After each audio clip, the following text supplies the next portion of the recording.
This is the ABC Evening News with Harry Reasoner and Barbara Walters. And tonight, Frank Reynolds in Washington.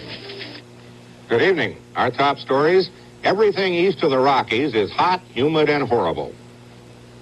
Also, we'll have reports on forest fires in the mountains of the West and the drought almost every place else. Also, the bodies of the 3 Americans who died in North Korea are on their way home. And President Carter says no special prosecutor is needed in the South Korean influence case. Frank? Here at the National Weather Center, just outside of Washington, the meteorologists and the professional weather watchers are not yet ready to equate this summer's heat with last winter's cold. December, January, and February set new 60-year lows. Still, the summer of 77 is shaping up as a bad one, the worst in 19 years, which of course is not news to farmers, ranchers, and sweltering city dwellers. The heat was a factor in last week's power blackout in New York City.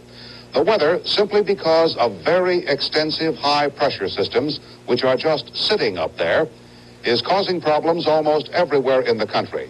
But the most pressing concern tonight may be in the mountain states of the West. Forest fires are raging in Utah, Wyoming, and Montana. Stephen Gear has a late report. The fire danger in the West had long been predicted because of the drought, and suddenly the predictions are coming true. In Utah, 2 major fires are being battled by more than 400 men. This one, reportedly started by 2 picnickers roasting hot dogs, is burning over 700 acres of brush in central Utah. And in the Ashley National Forest on the Utah-Wyoming border, 3 firemen lost their lives to a 20-foot wall of flame. This fire has raged through 1,500 acres of pine forest. 500 miles to the north, a 1,400-acre fire spurred by high winds is burning through a canyon just southeast of Missoula, Montana. 5 homes have been destroyed, but tanker planes have been dropping chemical retardant on the flames, and the fire is now said to be contained. ABC's Tom Shell talked this morning with Dave Peterson, a Missoula fireman whose house burned to the ground while he was fighting the forest fire. My wife and boy were here. They got out all right? Yeah, they got out just ahead of it. I noticed they didn't get much of your equipment out. No, they got their clothes and a pair of pants for me, and that's about it. I'm probably lucky to get that, I suppose. How long had you lived here? Well, 10 months, I think. Just bought the house at that time? Yeah, well, we built it. So, nothing new to rebuild, I guess. Know where the nails go. California has been fortunate so far, considering tinder-dry conditions here.